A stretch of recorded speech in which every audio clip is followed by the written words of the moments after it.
Corona में जैसे मैंने रोज़ जब मैं प्रेस कॉन्फ्रेंस करता हूँ मैं बताता हूँ कि हमारे जो एफ़र्ट्स हैं वो दो दिशा में हैं। एक तो ये कि कोरोना को फैलने से किस तरह से रोका जाए, उसमें हम सोशल डिस्टेंसिंग कर रहे हैं और कई सारे और लॉकडाउन चल रहा है, कई सारे मेजर्स लिए गए हैं। और दूसरा हम लोगों के एफ़र्ट्स हैं कि किस तरह से कोरोना से होने वाली मौतों को रोका जाए, कम किया जाए। कोरोना अगर किसी को हो भी जाए तो अस्पताल में जाए, अपना इलाज कराए और खुशी खुशी अपने घर लौट आए। ये हमारा हमेशा एफ़र्ट है। तो कुछ दिन पहले मैंने आपको बताया था, लगभग 10 दिन पहले, पिछले हफ्ते मंगलवार को हम लोगों को केंद्र सरकार से परमिशन मिली थी कि हम कोरोना के जो सबसे सीरियस मरीज हैं, काफ़ी सीरियस मरीज हैं, उन लोगों के ऊपर हम प्लाज्मा थेरेपी ट्राई करके देख सकते हैं कि उन पे क्या असर पड़ता है। प्लाज्मा थेरेपी क्या है मैंने पहले भी आपको एक्सप्लेन किया था, आज फिर से मैं एक्सप्लेन कर देता हूँ कि जो पेशेंट ठीक हो जाते हैं, उनको कोरोना हुआ, अस्पताल में एडमिट हुए, उसके बाद वो ठीक होकर घर चले गए, ऐसे मरीजों के खून के अंदर एंटीबॉडीज़ बनती हैं जो उन्हें कोरोना से बचाती हैं। तो अगर ठीक हुए पेशेंट के खून से प्लाज्मा निकाला जाए, वो एंटीबॉडीज़ निकाली जाएं और जो बीमार पेशेंट है उसमें डाल दी जाएं, तो वो बीमार पेशेंट भी ठीक हो जाता है। इसे हम प्लाज्मा थेरेपी कहते हैं। तो ये प्लाज्मा थेरेपी लिमिटेड बेसिस पे छोटा ट्रायल करने की हमें परमिशन मिली थी कि एलएनजेपी अस्पताल, केवल एलएनजेपी के लिए हमें परमिशन मिली थी कि एलएनजेपी अस्पताल के जो सीरियस मरीज हैं उनके ऊपर ये ट्रायल करके देखा जा सकता है। हमने पिछले कुछ दिनों के अंदर 4 मरीजों पे ट्रायल करके, एलएनजेपी के 4 मरीजों पे ट्रायल करके देखा। उसके अभी तक के नतीजे उत्साहवर्धक हैं, अच्छे हैं। और हमारे साथ डॉक्टर सरीन हैं आज, जो कि ILBS हमारा जो दिल्ली सरकार का हॉस्पिटल है उसके हेड हैं और इस पूरी प्रक्रिया को यही मॉनिटर कर रहे हैं और यही संचालित कर रहे हैं।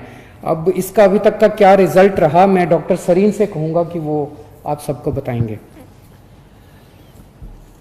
Thank you sir.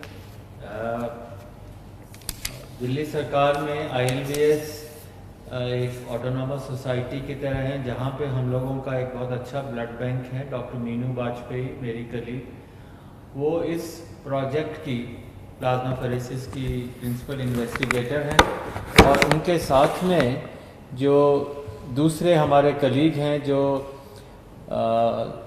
मौलाना आज़ाद में हैं, डॉक्टर सुरेश, डायरेक्टर प्रोफेसर और बहुत सीनियर फिजिशियन। तो हम सब ने मिलकर एक इनिशियल प्लानिंग करी थी और उस प्लानिंग में ये था कि उस समय तक प्लाज्मा थेरेपी सिर्फ पुराने सार्स के मरीज़ों के लिए या किसी और समय, वैसे तो 1901 में डिप्थीरिया के लिए भी ये यूज़ हुई थी, पुरानी थेरेपी है।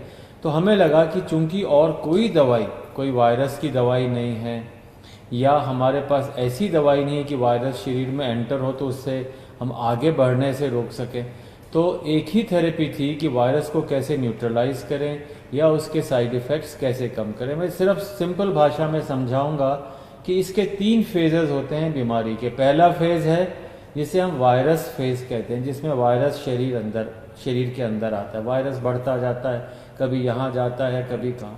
सेकेंड फेज़ होता है जिसे पल्मोनरी फेज़ कहते हैं, जिसमें लंग के अंदर इंजरीज आने लग जाती है और उसके कारण उसको ब्रीदिंग की डिफ़िकल्टी, सांस की डिफ़िकल्टी। और थर्ड फेज़ जो होता है जिसमें साइटोकाइन रिलीज़ होते हैं, मतलब शरीर ऐसे सारे चीज़ें प्रोड्यूस करता है कि वायरस को अपन मार सके। तो अगर वो थर्ड स्टेज में मरीज़ आता है तो उसके ऑर्गन फेलियर की स्टेज हो जाती है, वो लेट स्टेज हो जाती है। सेकेंड स्टेज में मरीज़ आता है जिसमें लंग के अंदर इन्फेक्शन है पर बाकी ऑर्गन्स चल रहे हैं। उस थेरेपी के अंदर, उस स्टेज के अंदर अगर अपन प्लाज्मा दें तो हम वायरस को भी कम कर सकते हैं और हम ऑर्गन फेलियर्स को बचा सकते हैं। फर्स्ट स्टेज में पकड़ में ही नहीं आता, उस समय तो जैसा CM साहब ने कहा हमें सिर्फ प्रिवेंशन और अर्ली डिटेक्शन पे है। तो हमें अगर मरीज 7 से 15 दिन के बीच में आए जिसको ब्रीदिंग की डिफ़िकल्टी है या सांस की है, तो ऐसे व्यक्ति में जिसमें बाकी ऑर्गन फेल नहीं हो उस समय तक, तो ऐसे व्यक्ति में प्लाज्मा थेरेपी का रोल हो सकता है। हाँ, अभी शुरू में जो हमने मरीज किए हैं, बहुत सारे मरीज स्क्रीन किए, और शुरू में डॉक्टर्स का ये काम होता है do no harm. Hippocratic oath यही है कि आप भले ही सोचें कि अच्छा हो रहा है पर बुरा ना करें। इस विचार से शुरू में हम लोगों ने ट्रायल बहुत केयरफुली सोच के शुरू करी, और मुझे बहुत खुशी है कि शुरू में 4 मरीज़ में हम लोगों ने अभी उत्साहवर्धक फल देखे हैं। और हाँ, आज उम्मीद है कि 2 या 3 मरीज़ और हमारे जो हैं, जो कि सिक हैं LNH हॉस्पिटल में, उनको हम लोग उनके टेस्टिंग रात 1:30 बजे सैंपल आए, अभी मुझे लगता है कि 12 बजे तक उनका वायरस टेस्ट हो जाएगा, और उनके लिए ब्लड भी तैयार है, प्लाज्मा भी तैयार है, और हो सकता है आज हम उन लोगों को थेरेपी दे सकें। और इस थेरेपी के बेनिफिट्स काफ़ी हैं। अगर आपने उसको दिया तो वो 3rd स्टेज, जिसे हम साइटोकाइन स्टॉर्म कहते हैं, उस स्टेज पे मरीज ना जाए जिसमें ऑर्गन फेल हो और लंग के इन्फेक्शन जल्दी से करेक्ट हो जाएं। ये एक हमारा मेन एम है, और ऐसे थेरेपी और अभी कोई है नहीं। हमें लगता है कि शुरू के अगर जैसे मान लीजिए 10 मरीज़ हमें 20 मरीज़ कर रहे हैं, मुझे लगता है कि हमारे मरीज़ ये 10 से 15 दिन में कंप्लीट हो जाएंगे, और आपकी दुआएं रहीं, मरीज़ों की दुआएं नहीं, तो हो सकता है कि हम एक लीड ले सकते हैं, बता सकते हैं कि हाँ ये थेरेपी अच्छी है।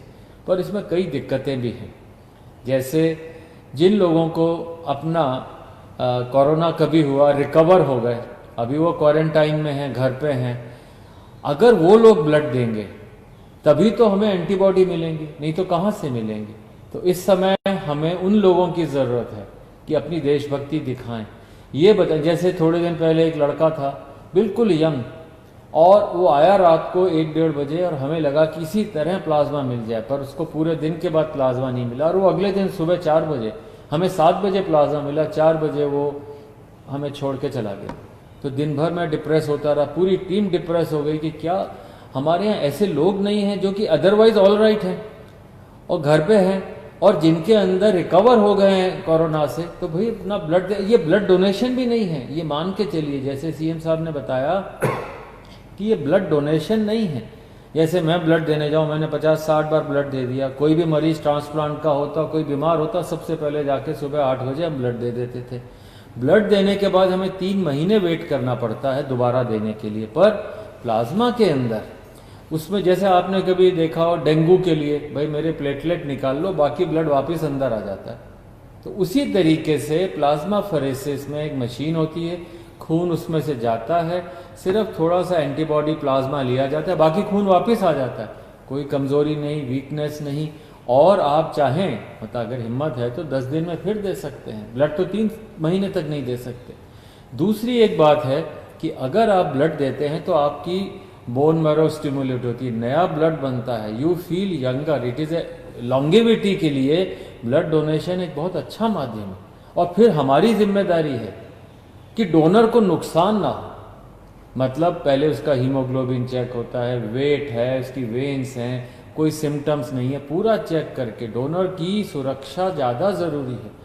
फिर ऐसे व्यक्ति अगर डोनेट करेगा और फिर हम पूरा ध्यान रखते हैं, तो मैं चाहूँगा कि आपसे अपील भी करूँगा और हमारे पॉलिटिकल चीफ से अपील करवाऊँगा कि आप लोग दिल्ली में आगे आएँ। अगर हम ये डोनेशंस 2 दिन में कर दें तो मुझे लगता है कि हम सारे मरीज़ बहुत हैं, अभी भी कम से कम 2 दर्जन मरीज़ हैं LNH में जिनको हो सकता है ज़रूरत हो। तो आप लोग अगर आएँ, हमें डोनेशन दें, हम मरीज़ के ऊपर पूरी जी जान से, हमारी टीम जो है पूरी जी जान से लग कर के उनको सुपरवाइज़ करेगी, उनको प्लाज्मा या जो भी देना है देगी, हो सकता है वो ठीक हो जाए। और प्लाज्मा थेरेपी का एक और एडवांटेज है, इसमें ऐसा खर्चा नहीं। आप जैसे विदेश से दवाई मंगाए, रेमडेसिविर है, ये इतनी एक्सपेंसिव मेडिसिन है, हम लोग अफोर्ड नहीं कर सकते, कंट्री अफोर्ड नहीं कर सकता। तो इसलिए plasma therapy comparatively almost inexpensive है। तो मुझे लगता है, और नेक्स्ट 10 दिन में मुझे लगता है अगली बार फिर हम बेटर रिजल्ट्स बता पाएंगे। सर अभी जो 4 हुए हैं उनके अगर आप रिजल्ट्स बता सकें। सर अभी जो 4 हैं, आपने मुझे पूछा, अच्छी खबर ये है कि उनमें से हो सकता है 2 आज या कल तक अस्पताल से जाने लायक हो जाएं। बल्कि उठ के बैठ के नाश्ता कर रहे हैं। वही आदमी जो वेंटिलेटर पे जाने की स्थिति में हो सकता था, वो बेटर है और छुट्टी मिलने के आसार हैं। इस हफ्ते के अंदर छुट्टी मिल जाए ऐसी उम्मीद है।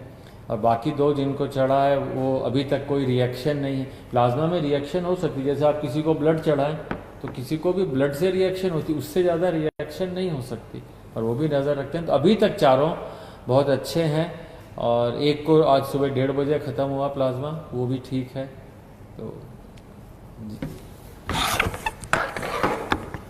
तो अभी मेरे पास जो अस्पताल से डिटेल्स हैं, 4 जो मरीज थे उसमें से 2 मरीजों को